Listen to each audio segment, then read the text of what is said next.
Bonjour très chers amis les vierges et soyez le bienvenu sur ma chaîne Intuition des Sérines et j'espère que vous êtes bien.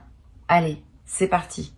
Ton téléphone va sonner ou vibrer ou s'illuminer avec une notification qui va te faire arrêter tout ce que tu fais parce que quelque chose en toi reconnaît immédiatement que celle-ci est différente.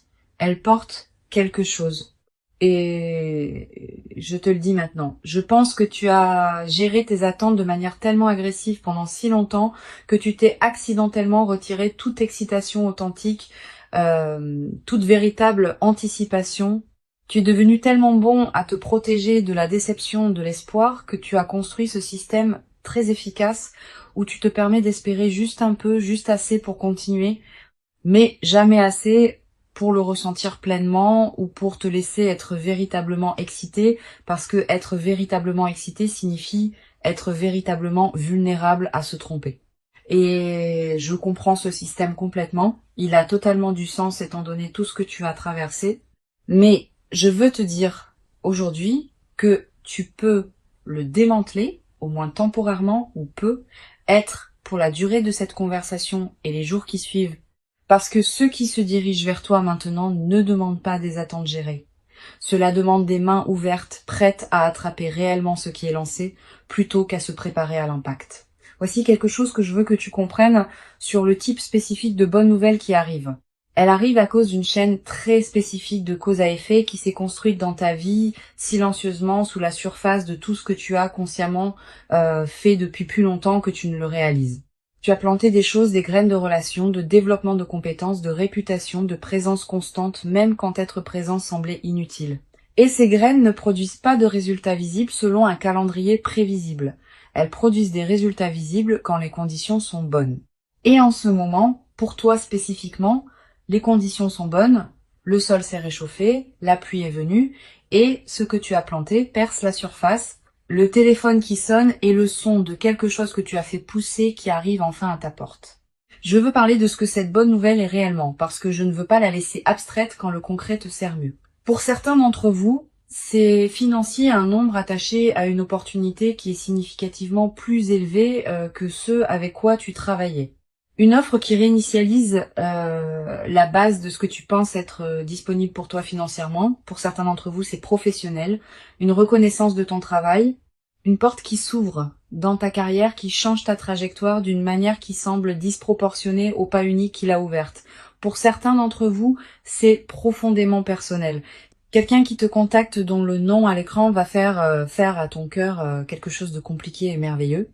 Pour certains d'entre vous, c'est une information pratique qui arrive et résout une situation que tu essayais de naviguer sans assez de clarté, qui te donne enfin ce dont tu as besoin pour avancer. Quelle que soit la forme spécifique qu'elle prend dans ta vie, voici ce que toutes ces versions ont en commun. Elles vont sembler irréelles.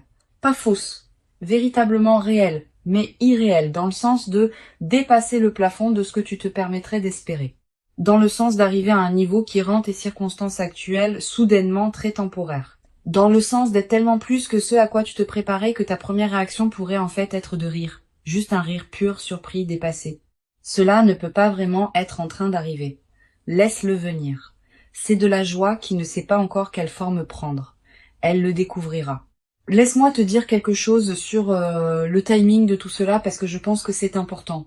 La bonne nouvelle qui arrive en ce moment arrive à un moment très spécifique dans ta vie qui n'est pas accidentel. Elle arrive au point exact où ta capacité à la recevoir a atteint le niveau requis pour qu'elle reste.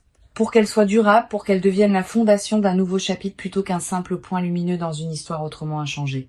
Pense à ça. Si cela était arrivé il y a 6 mois, il y a 1 an, il y a 2 ans, aurais-tu été prêt à la recevoir de la même manière ? Aurais-tu eu la combinaison spécifique de connaissance de soi, de résilience et de clarté que tu as maintenant ?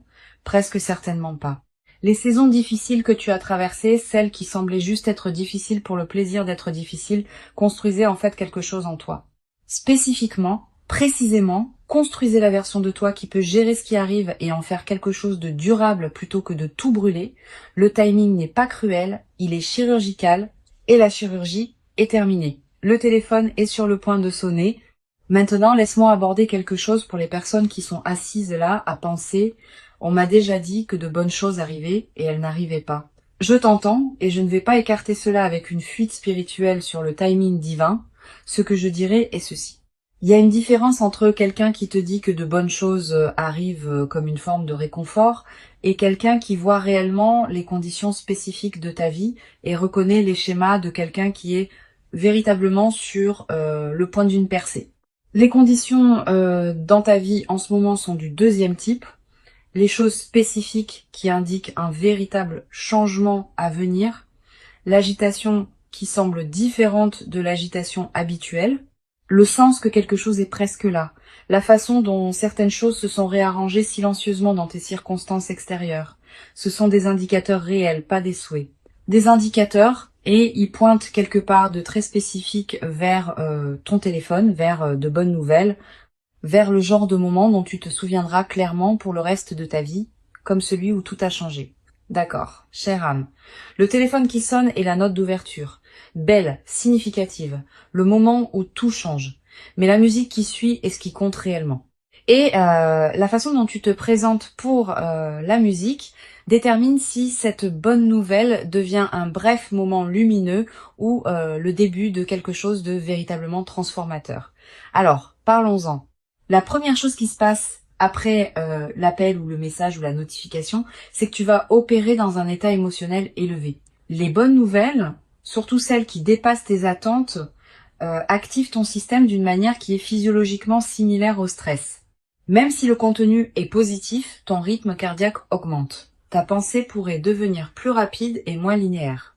Tu pourrais te retrouver à cycler à travers l'excitation et l'incrédulité et la préoccupation pratique et de retour à l'excitation dans une boucle qui ne se calme pas tout à fait. C'est complètement normal.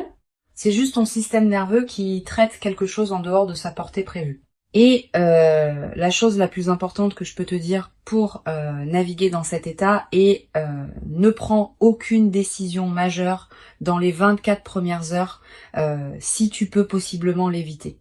Pas parce que l'opportunité n'est pas réelle ou n'est pas juste, mais parce que les décisions prises dans un état élevé, même un état positivement élevé, manquent souvent des nuances qu'une version plus calme de toi attraperait. Laisse la vague initiale d'émotions te traverser. Dors dessus si tu peux. Et ensuite réponds depuis la version installée. Claire, j'ai traité cela de toi-même plutôt que la version submergée, c'est surréel. Voici quelque chose de très spécifique sur ce qu'il faut faire dans la conversation réelle, l'appel réel quand il arrive. Écoute plus que tu ne parles. Je sais que cela semble contre-intuitif quand tu es excité, que tu as des choses à dire et que l'élan du moment te porte en avant, mais la personne à l'autre bout de cet appel te dit des choses dans ses mots, dans les détails spécifiques qu'elle choisit de partager, dans ce qu'elle met en avant et ce qu'elle survole, qui contient des informations importantes sur ce que cette opportunité est réellement et sur ce qu'elle exige réellement de toi. Et si tu parles par-dessus cette information avec ton propre enthousiasme, tu vas manquer des choses qui comptent. Écoute d'abord, pose des questions avant de prendre des engagements.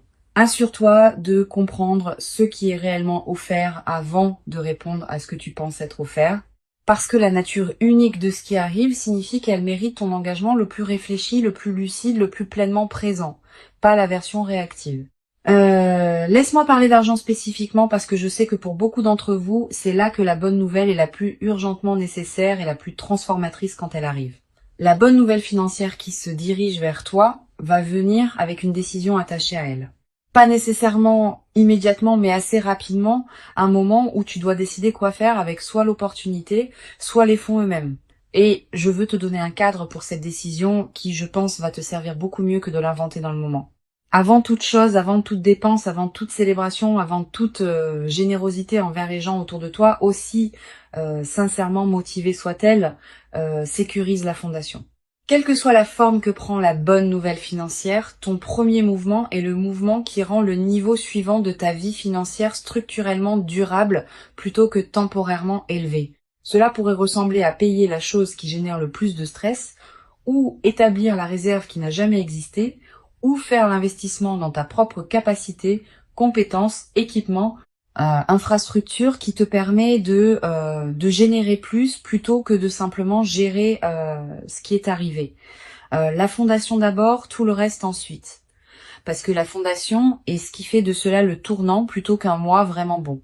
Je veux parler de la dimension relationnelle, de la bonne nouvelle qui arrive, parce que je sais que pour certains d'entre vous, c'est la pièce qui compte le plus. L'appel qui vient pourrait être de quelqu'un de spécifique, quelqu'un que tu espérais entendre, quelqu'un dont la prise de contact représente la résolution de quelque chose qui était resté non résolu entre vous.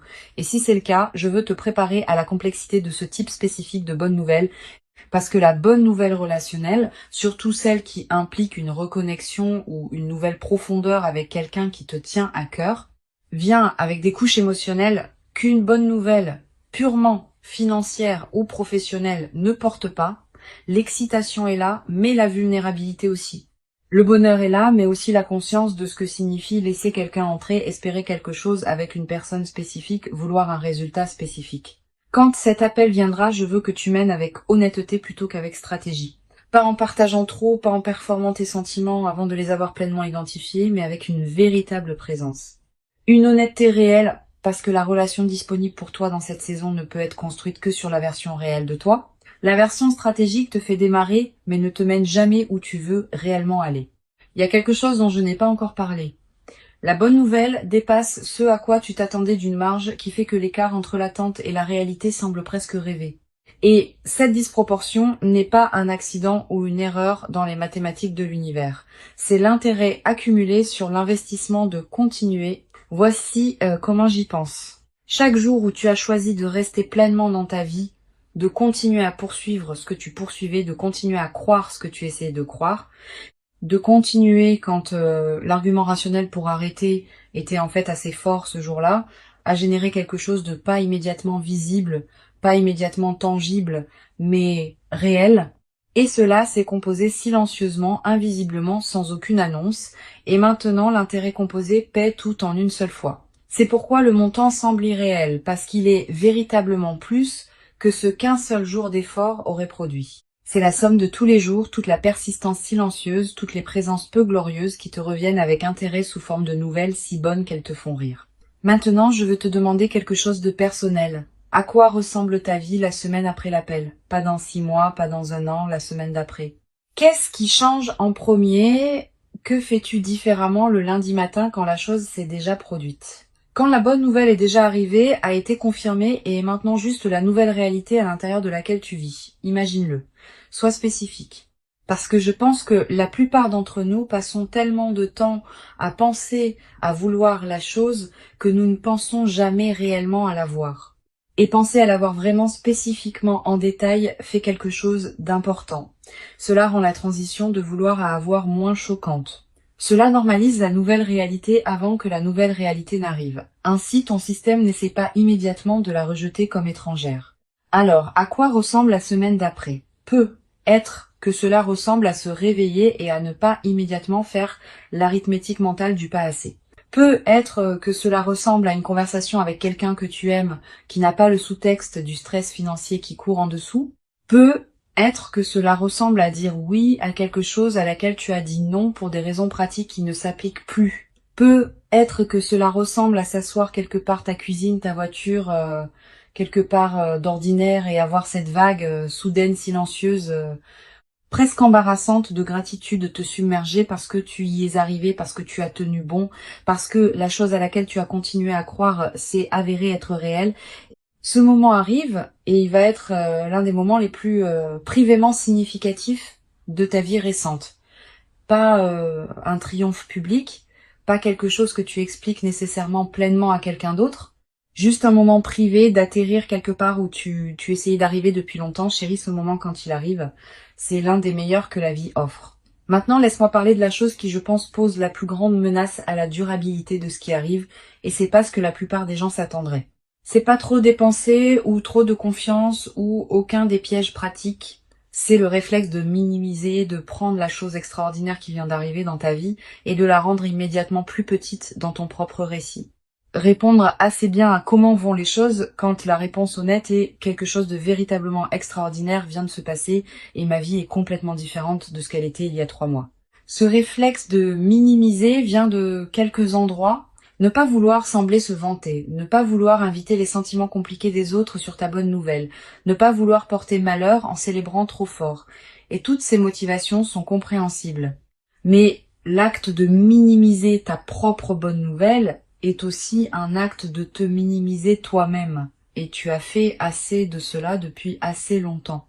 Laisse cela être grand, laisse-le être aussi grand qu'il l'est réellement. Pas de façon performative, pas pour le bénéfice de quelqu'un d'autre, mais intérieurement, privément, dans la façon dont tu te permets de reconnaître ce qui vient de t'arriver. C'est grand. Laisse-le être grand. Voici quelque chose à propos de l'appel spécifiquement que je veux aborder parce que je pense que cela compte. Après la conversation initiale, après que la bonne nouvelle a été délivrée et que tu as répondu et que l'appel s'est terminé, il va y avoir un écart, une période entre l'appel et la pleine matérialisation de ce que l'appel représente, entre l'offre et la date de début, entre la conversation et la relation qui devient ce qu'elle devient. Entre la nouvelle et l'argent qui atterrit réellement, cet écart, quelle que soit sa longueur ou sa brièveté, est l'endroit où le doute aime le plus vivre. Où la voix qui dit « et si cela ne fonctionne pas » s'installe temporairement et commence à se mettre à l'aise. Je veux que tu saches que cette voix va arriver et je veux que tu sois prêt à l'expulser de manière cohérente chaque fois qu'elle s'installe. Pas en argumentant avec elle. Argumenter lui donne plus d'espace. Mais en ramenant ton attention à ce qui a déjà été confirmé. L'appel a eu lieu, l'offre est réelle. La relation va dans la direction où elle va. La preuve est réelle. Reviens à la preuve chaque fois que le doute essaye de la réécrire.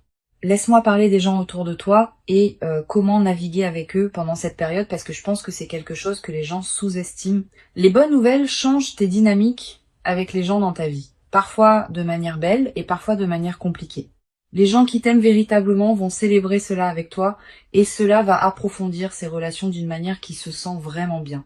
Mais il va y avoir des gens, et tu sais probablement déjà qui ils sont, dont la réponse à ta bonne nouvelle va sembler légèrement décalée.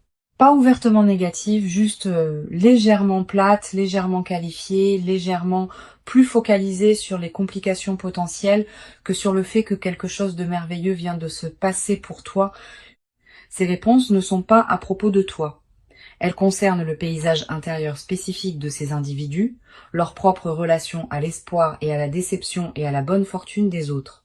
Tu n'as pas à gérer leurs réponses ou à les aider à se sentir mieux à propos de ta bonne nouvelle, tu dois juste être sélectif sur avec qui tu la partages dans les premiers stades quand c'est encore tendre. Donne-lui le temps de se solidifier dans ta propre expérience avant de l'exposer à la météo des sentiments compliqués des autres. Je veux passer une minute sur quelque chose que je pense est très spécifiquement pertinent pour ce moment. La bonne nouvelle qui arrive dans ta vie arrive dans le contexte de tout le reste qui se passe dans ta vie. Les défis en cours, les choses qui sont encore non résolues, les domaines où l'amélioration n'est pas encore arrivée. Et il pourrait y avoir une tentation de laisser l'arrivée de la bonne nouvelle dans un domaine créer de la pression dans les autres. Comme si maintenant que cette chose fonctionne, tout le reste doit immédiatement tomber en ligne aussi. Ou comme si la bonne nouvelle dans un domaine soulignait par contraste à quel point les choses doivent encore aller loin dans un autre. Ne laisse pas la bonne nouvelle devenir une source de nouvelles pressions. Laisse-la être ce qu'elle est. Une chose véritablement merveilleuse se produisant au milieu d'une vie qui est, comme toutes les vies, un mélange de choses qui fonctionnent et de choses sur lesquelles on travaille encore. L'arrivée d'une bonne nouvelle n'exige pas que tous les autres problèmes se résolvent immédiatement pour qu'elle soit valide et digne d'être célébrée. Une chose à la fois, cette chose, en ce moment, est suffisante. Voici la dernière chose que je veux te dire, et je veux la dire simplement parce que je pense que la simplicité est ce qui te sert le mieux à la clôture d'une conversation comme celle-ci. Ton téléphone va sonner ou vibrer ou s'illuminer, et quand il le fera, quelque chose va changer en toi immédiatement physiquement, avant même que tu connaisses le contenu complet de ce qui est délivré. Un changement que tu vas reconnaître comme la chose que tu attendais, pas parce que quelque chose que j'ai dit l'a fait arriver, cela arrivait déjà avant que cette vidéo n'existe, mais parce que tu as construit vers cela, survécu vers cela, refusé d'abandonner ton chemin vers cela pendant plus longtemps que la difficulté de la chose aurait dû l'exiger, et maintenant c'est là. Maintenant, c'est vraiment, véritablement, enfin là. Et le sentiment quand cela arrive, quand la nouvelle atterrit, quand la réalité de cela s'installe dans ton corps et ton esprit, et ta compréhension de ce à quoi ta vie va ressembler, à partir de ce point, ce sentiment va être l'une des meilleures choses que tu aies jamais ressenties. Irréel dans le sens le plus réel du mot. Décroche le téléphone. La nouvelle, en revanche, vaut la peine d'être entendue. Alors, mes chères âmes, si cela vous a trouvé exactement au bon moment aujourd'hui, si quelque chose ici semblait moins une vidéo et plus un message qui tombe, écrivez "mon téléphone est prêt" dans les commentaires maintenant, parce que c'est la posture ouvert, présent, prêt à recevoir tout ce qui vient, sans broncher à quel point c'est réellement bon. Et je veux savoir à quoi ressemblerait la bonne nouvelle la plus irréelle pour toi en ce moment. La chose spécifique qui te ferait t'arrêter et juste fixer ton téléphone parce que tu ne pourrais pas croire que c'est réel, dis-le moi dans les commentaires, sois spécifique, sois honnête, parce que la chose que tu as presque peur de dire à voix haute est généralement la chose qui arrive vraiment. Si c'est nouveau pour toi, abonne-toi maintenant. C'est ce que nous faisons ici de manière constante, et le prochain pourrait être le message dont tu as encore plus besoin que celui-ci. Écris "mon téléphone est prêt". On se voit dans les commentaires.